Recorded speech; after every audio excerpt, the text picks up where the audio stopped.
I'm Vanessa Rosa, PhD. I am a chemist. My name is Yasmina Demaj. I am Science of Impact Strategic Science Communicator. I'm Rafa, and I work on the video production side, on the edit team. Prestige is good, but purpose is better. Where in the past, I feel like we've been very prestige heavy. You want to be in the best journals, you want to get the Nobel Peace Prize, you want all these awards around your work. Versus now, I see people who are more dedicated to spreading a message, to sharing their purpose. On the filmmaking side, you needed to understand how people are going to receive your message, what colors can impact on people, how the pacing of telling a story can make people more likely to interact with the story or to want to learn more. I think we all have a very niche curiosity and people want to learn, people want to understand. Encourage people to say, hey, I don't understand, and then give them the solution. I really look forward to the day when I can walk past a grocery store aisle and see the magazines being like, here's the most recent discovery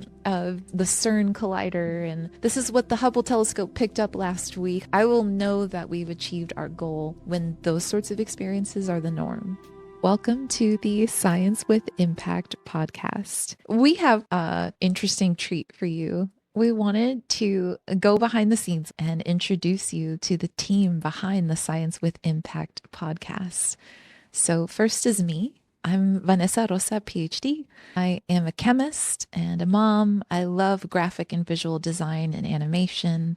And my role in society right now is helping research scientists communicate, measure, and scale their broader societal impacts. Yasmina, could you introduce yourself next? So my name is Yasmina Demaj. I am Science of Impact Strategic Science Communicator. I love the work that I do. I'm a graphic designer at heart. It's my job to kind of take very complex ideas and break them down into something anybody can understand and everyone can enjoy. That's really the world I love. I'm Rafa, and I work on the video production side, on the edit team. What I love a lot about this field is being able to help to translate the message and the storytelling to make it more accessible for people to understand. The two of you are so incredible to work with. We're a small but mighty team, and it's a pleasure to work with you two. Same. That's so sweet. My heart. Let's start with Rafa. How did you get to know me and Science with Impact? I saw this opportunity online about like needing someone to help you with the video productions and like all the editing. So I didn't hesitate to reach out because I thought it was like a super cool opportunity. I have done a lot of work in science in the past, but like being diving right now, like I am on a weekly basis, it's been super cool. So this is how I decided to reach out and be part of the team. Yasmina, how about you? It's kind of very similar to Rafa, where I saw the opportunity posted and I thought, well, why not? I was working in government consulting at the time, and I hadn't really been able to do anything in academia since completing my master's or really do anything in a creative field in a while. So I thought I'd love to be able to dip my toes back into that world. And then I ended up just kind of diving full in. So now I get to not just read through scientific papers again and read through academic papers, but then I'm able to work on creative projects again, design things again, and suddenly I'm just fully involved in this world again. It was just so exciting. We just did your 60-day review. And so I think both of you basically onboarded at the same time. And so we've been together for a little over 2 months. I just can't get over how much I appreciate you. And could you give me more insight as to the role of science in your lives? For me, science was not just the work at hand, but making sure that other people could understand it too. How I kind of got into this world was just I had a lot of really amazing teachers who took the time to look at me and say, hey, we think you'd really like this work, and then give me the opportunity to digest it, figure it out, translate it to myself before I could translate it to others. Science and teaching really go hand in hand in ways people don't really expect. But what I really enjoy about this work and the work that we can do is that you get to be an impactful scientist because you get to impact others. So the work you do really does affect somebody else. And then how you translate it can really shape how they view not just the topic that you're talking about, but then all research in that area as well. It's really fun and exciting topic. I've never heard it put in that context before, and that really helps me feel inspired about what we do. And Rafa, how do you interface with science in your day-to-day life? That's a huge part on the filmmaking side, since you're gonna to start a project, you needed to understand very basic things like how people are going to receive your message, like what colors can impact on people feelings, how the pacing of telling a story can make people more likely to interact with the story or to want to learn more. So many research is done that helps us to understand what's the best place to deliver the message. So I feel like this whole storytelling, understanding how to connect, it's a huge role on make put people more likely to want to learn more and to connect with it. It's really interesting to think about how all three of us, our roles involve some level of interacting with the science, the community, and the art. All three of us interface with those three different aspects of it regularly, and I'm really glad that we do. You've produced videos across many different fields. What's the most surprising thing you've learned about how visual storytelling can transform how people perceive science? I think that's how you convey with the filmmaking techniques. Sometimes you just try to convey a message and then you kind of like have someone feel passionate about the science or about the topic we're talking about just because you were successfully able to convey the message. Or maybe someone have the chills watching something, right? That can happen pretty often. So I think all these techniques combined is the most successful thing that I really love to do. So you're talking about colors and visuals and giving people chills. Like, what is one thing that a scientist could do to improve their visual storytelling? I think it's just being themselves, how they would communicate something simple. If I meet you in the elevator, I think feel like that time, how would you explain to me something that I don't know about or something that I know not a lot? How would you like explain that? So I would feel like just being raw and to simplify things could be the best approach to make better storytelling. That being raw and simplified is the goal, because I feel like so often science is communicated in this, I wouldn't say robotic, but just kind of a prescriptive and very complicated way.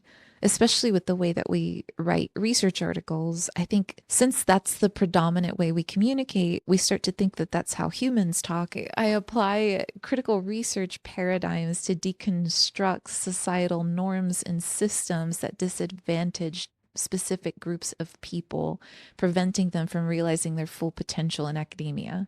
I experienced struggles learning science, and I just want to find a way to make it less of a challenge for people so that everyone can see the wonder and beauty that I see when I see heat waves radiating off of pavement, or when I look at a leaf really closely, or when I think about the egg that I'm cooking and its proteins getting denatured as it solidifies.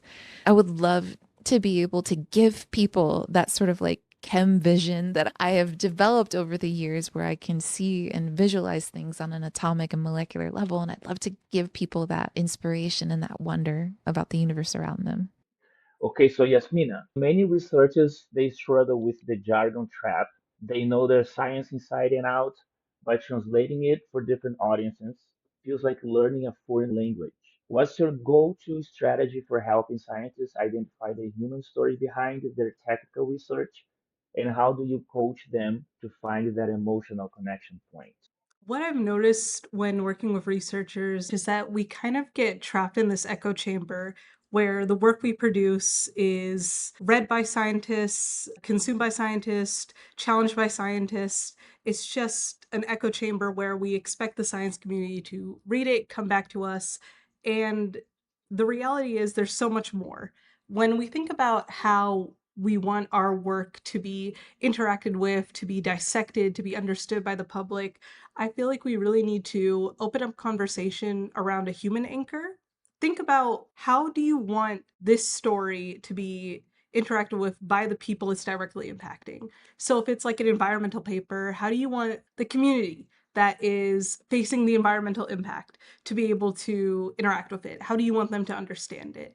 Think about how you would explain it to someone, minus all the jargon, minus all the big fancy words that we have to use to sound more established in our community. How do we translate that? I think somewhere I read that the majority of people read at a 7th grade reading level. I usually start there. How would I explain it to a middle schooler? How would I take this topic, make it interesting, make it engaging, make it fun, and then break down why it matters. That's the key term. Why does it matter? Why should I care? And once you figure out that why, everything else becomes really easy.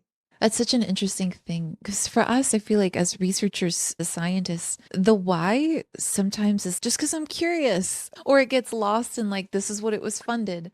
And I think sometimes we lose connection with our why the same way that people moving through the world lose their connection with the why behind the things that they do. In society, it can be so easy to forget your why overall. So I love the reminder to recall your why and make it the heart of what you do. Just saying, hey, I was curious is enough. I think people are naturally curious, and I don't think we should discount the average person from their curiosity. People care, people are interested. How many times have you found yourself on a doom scroll death trap of going through videos that have nothing to do with you, but they're explaining things? Like, I know so much about a species of fish in the middle of South Asia that I'm never going to interact with, or I know a lot about one species of penguin. I'm never going to see that penguin, but suddenly I'm very interested in it. I think we all have a very niche curiosity and people want to learn, people want to understand. I think we should spend more time appealing to that. Encourage people to say, hey, I don't understand, and then give them the solution. Don't make it difficult for people to learn. Encourage them to learn, encourage them to ask questions. And when we do that, we all get a better understanding.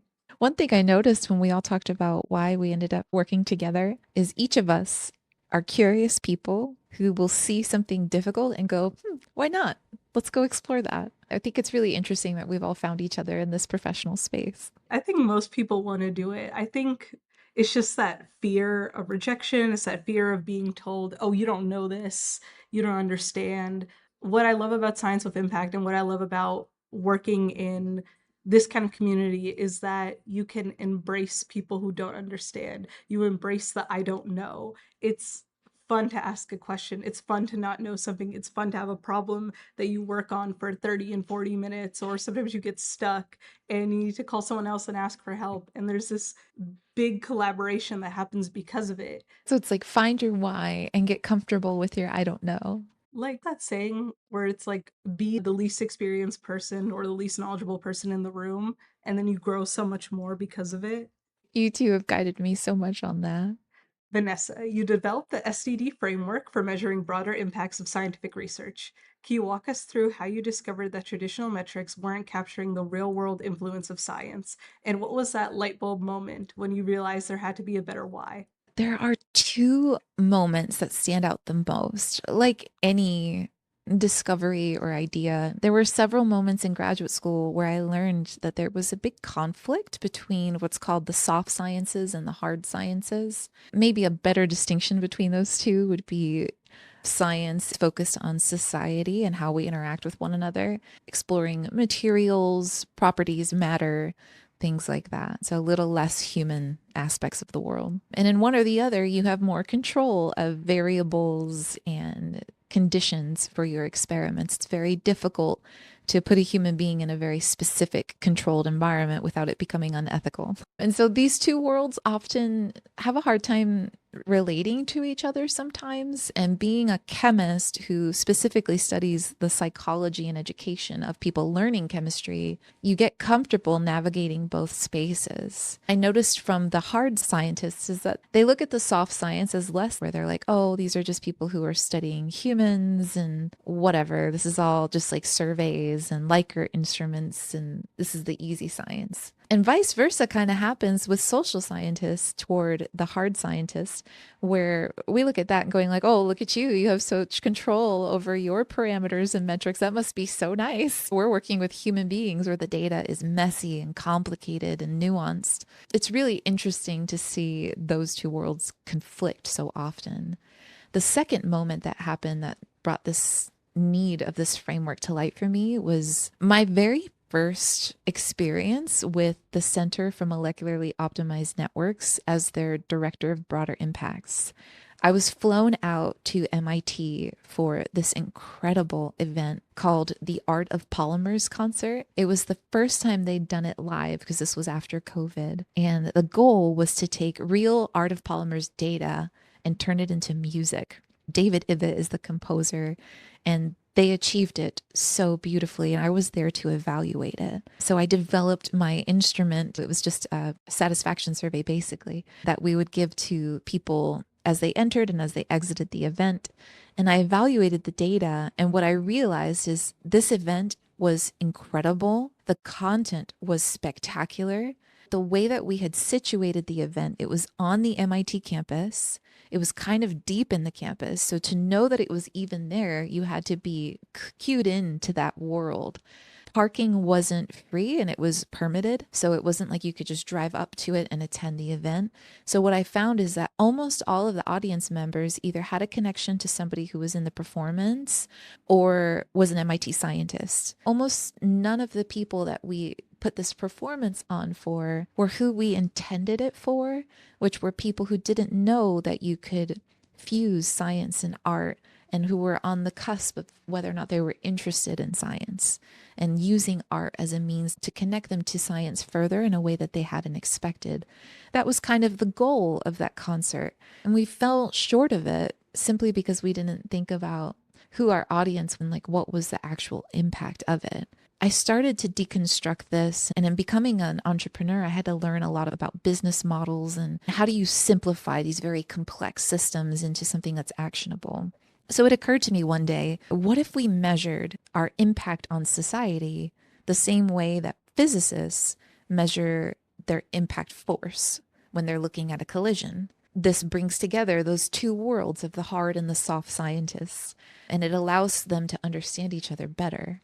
So if we do that, when you're thinking about impact force, you're thinking about like, what is the mass of the object that is hitting the other object? In a societal context, we can think of that as scale. So like how many people are affected by this experience? Then once it hits, what you want to look at is how deep is the indentation and then how much time did that take? So in a societal context, you want to think of how much change did we make with this experience and how long did it take us to make that change? What measurable difference did this event make? I think when we're communicating the broader societal impacts of our research, we often just rely on mass and time, like duration. And if we do that, if we're just looking at scale and durations, we're not thinking about the depth of it. So we can say like, oh, well, we did this outreach event and 1,000 people attended and it was over one day. How cool is that? And that'll usually be how we communicate the broader impact of our work. The problem is that we didn't measure the depth. Was it a shallow impact?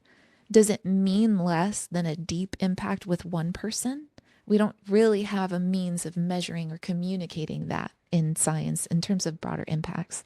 And so that framework is designed specifically to bring light to a way to quantize, to actually make a numerical evaluation where you're calculating the force of your societal impact using some sort of like standardized approach. The feedback that I've gotten from it has been positive. A lot of scientists who navigate this space appreciate the ability to translate back and forth between the hard and the soft science. But more so, it's just a really good reminder that you should be counting who was affected, figuring out how long it took for the effect to take place, but most importantly, measuring the depth of what change occurred. My biggest question is when we're understanding depth when it applies to these, I want to say social events, because I do understand what you're saying. There's this disconnect between hard science and social scientists, but I want to know what are the biggest lessons you want to tell people from what we've examined in the past with SCD on past events? What is your biggest takeaway for how to expand depth? How do you really understand and encourage people to leave a greater impact? I would say measuring scale and duration is easy and intuitive. To measure change in a human being is one of the greatest challenges we've faced as scientists, I think, at least from my perspective as an educator. Even the idea that we can measure learning, or we think we measure learning, is at this point in my career laughable to me. I think we get as close as we can. And I think the scientists, myself included, who do that do phenomenal work. But the notion that we can measure like how much a student knows about something through an instrument that they get on one day at one moment with a circling a answer, it's such a reduction, but it has to happen because we can't deconstruct one's entire life experiences and brain to find the quote unquote truth behind what they've learned. I would say that embracing the fact that whatever measure you are using for depth, if you're trying to measure change in humans, is going to be messy. Being careful with what claims that you advance then is key. And understanding what the limitations of the data that you collect is also essential. We were measuring depth on an outreach experience. It was slime. We've all experienced some level of like, this is science and it's slime, and we're going to play with slime and that's science. And I think it's a really fun activity. Finding the science in that activity and then measuring someone's change in it can be really challenging. And I think that's why so many outreach events fail to do that level of change and measurement, because it's hard. So what we did was we thought very intently on what change do we want the person who does the outreach experience with us to experience. And it took a couple rounds of just interviewing scientists, interviewing educated people, interviewing children who hadn't experienced slime, to realize that often when you first encounter slime, your description of it is with your senses. And that might be true for most things. You see something unfamiliar, and you're probably going to describe it with what you can see, feel, taste, etc.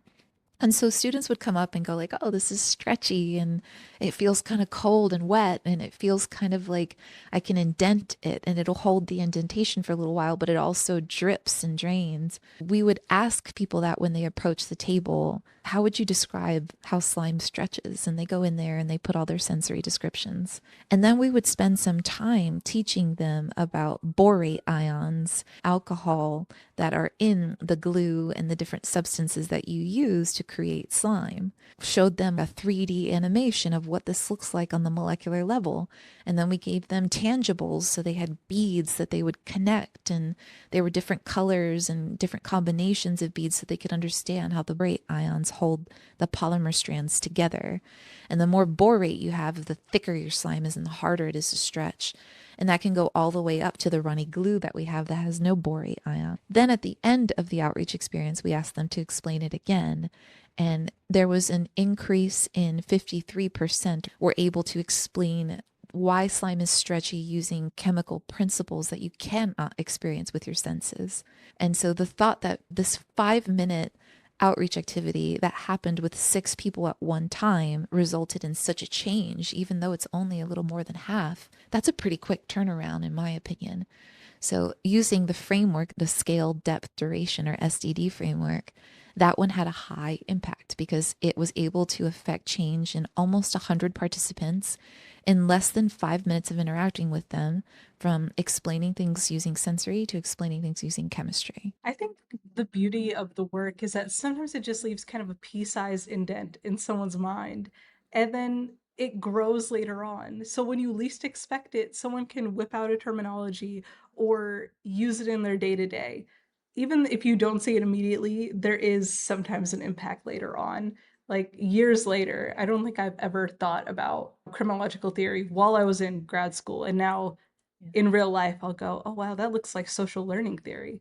Sometimes it manifests in different ways. It's such a challenge in measuring student and human change, because you can try to measure the change in that moment or even before and after a specific experience, but it doesn't account for all the experiences they came in with, nor all the experiences they will have after they leave. And you have no idea what impact your experience that you've created for them will have later in their lives. All that messiness is just embracing it and understanding that whatever metrics you come up with for depth are not going to be perfect, and letting that be okay. In a video production world, that might look like how do I measure the audiences, like the impact on the audience of this one video? Like, how do you even start to measure that? Sometimes I go through the YouTube analytics for our podcast and I'm amazed at the data that you get. How long did people watch? They give you a drop-off curve for the percent of the audience that's still engaged over the time of your video. As an educator, if I could have that data, but for my classroom as it was going live, would be wild. But the closest that I could get would be to record my lessons and put them on YouTube and then look at the data. And so it'll be really interesting to see if we're looking at the SDD framework, like scale, depth, duration. Most of the analytics in YouTube are about scale and duration. They have to do with like how many people watched and how long did they watch and what was their watch time and when did they stop watching and those sorts of things. In terms of depth, what change did this video have on this person? What a difficult thing to try and measure. Also have people that spontaneously just like left you message say, hey, this inspired me a lot. I had a guy that told me that he didn't touch his camera for 16 years, and after he watched one of my videos, he decided to go and start making videos again. So like that is a big impact on someone's life. And for every one of those who commented, there are probably several more who felt that way, experienced that, and just didn't take the time to comment. I should take a second and encourage anyone who's listening right now to our conversation. If we have made any kind of impact at all on you, would you please comment and just tell us what's up? What's going on? I really agree with Rafa. There have been so many times where I've had a video affect me so heavily that I'd set the phone down and just kind of take a step back, like a full body experience. And then I did nothing with it. I never left a comment. I never said anything because I could share it with a friend, but I think it wouldn't have the same effect on them. And it could be something as simple as like, I saw one that was just like a variety of pictures of different aspects of Earth, and they're like human beings saw this and then tried to define what was societal beauty. And that impacted me so heavily I couldn't even express it into words. And now saying it is hard to explain.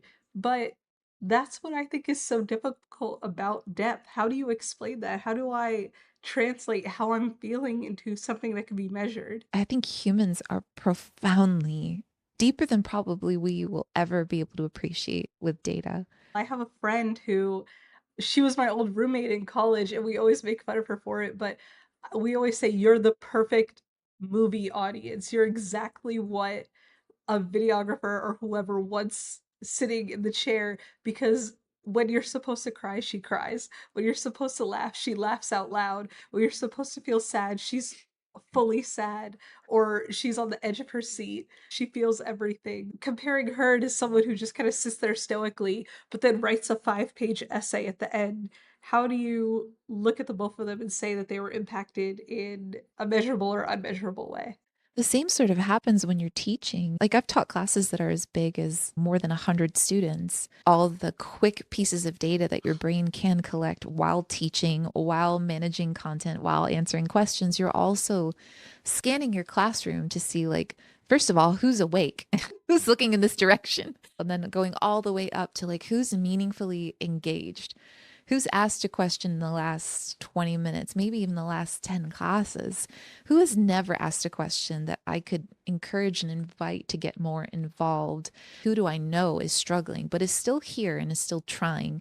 How can I give them extra attention and nurturing today to develop their chemistry understanding? Like all of those calculations are happening at the same time. And so, like, the human brain is so fascinating because that doesn't even take into account what the student is actually experiencing. Because from their perspective, they could be deeply engaged, but just kind of blankly looking forward because that's just how they engage with things. And then there's other people who could be busily writing notes down, but they're not listening to anything because they're just scripting what you said. It's really interesting and a huge challenge in education and probably in just about every field. I have a question for the two of you. Let's start with Rafa.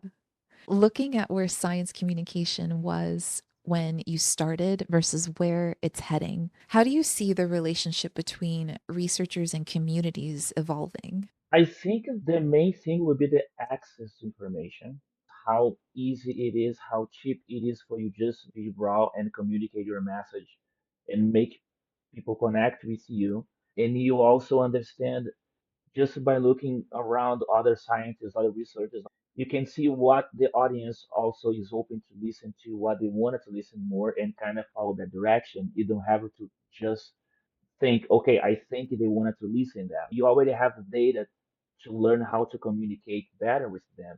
Anyone with a phone or internet can be able to spread the message and connect with people. The access to being able to share what we're working on, invite people into the world of science, and then collect information on how successful that connection was. I don't think in human history have we ever had the opportunities to do that like we have today. Yasmina, same question, but for you. Science Oh, communication, where it started, where it's at, how it's evolving. I agree with what Rafa said so much. Just the change in accessibility is so massive. I think what I've seen in the past and kind of this mentality around the work that you're doing and what you're researching, it kind of had this secret mentality of, well, if you're in the know, then you're in the know. Or if you're a researcher, you'll understand. But we don't have that same kind of closed off mentality anymore. The modern scientists and most people are very excited about their work and they want to share it. How many people are posting videos on TikTok or Instagram or other social media sharing the work that they're doing? They're making their learning more accessible and just sharing this knowledge with the world, which is so interesting and so exciting to see. But it's also this challenge around the idea that information can only be challenged when it comes to another scientist. You can open it up to an audience. I can say, this is what I've seen and this is true, or this is what I've seen and I don't agree. Now you're open to all these different perspectives. There's this quote that's kind of been sticking with me for a while lately. It's this idea that prestige is good, but purpose is better. Where in the past, I feel like we've been very prestige heavy. You want to be in the best journals, you want to have the most prolific paper, you want to get the Nobel Peace Prize, you want all these awards around your work. Versus now, I see people who are more dedicated to spreading a message, to sharing their purpose, to getting feedback from not just the community, but from a greater aspect of people, to just getting that advice, getting their perspective, and then seeing how it impacts them, and then also changing and adapting to create a greater impact. It's amazing. Relating to the purpose versus prestige, I relate to that so deeply. I did this meditation a while ago and I was trying to think of what exactly is my purpose. And I think throughout my career, it's been to make science accessible. But then I had to think about how will I know if I've achieved that or contributed to that? And I started thinking about it and realized that I would say probably 8 times out of 10, when I tell somebody that I'm a chemist, the reaction that I get is either like, I hated that class, or it's like, oh, so you're like smart, smart. It's one of those two things. And both of those convey to me this prestige around science that it's a difficult thing to achieve. It's not fun or exciting. And so I would love to live in a world where I would tell someone that I'm a chemist and they would be really excited and be like, have you thought about what's inside of a hydrogen atom recently? And I could be like, yeah, let's talk about it. That's so exciting. I've never had anyone react to me like that before. I really look forward to the day when I can walk past a grocery store aisle and see, instead of the magazines tearing people down and saying mean things, just being like, here's the most recent discovery of the CERN collider. And this is what the Hubble telescope picked up last week. I will know that we've achieved our goal when those sorts of experiences are the norm.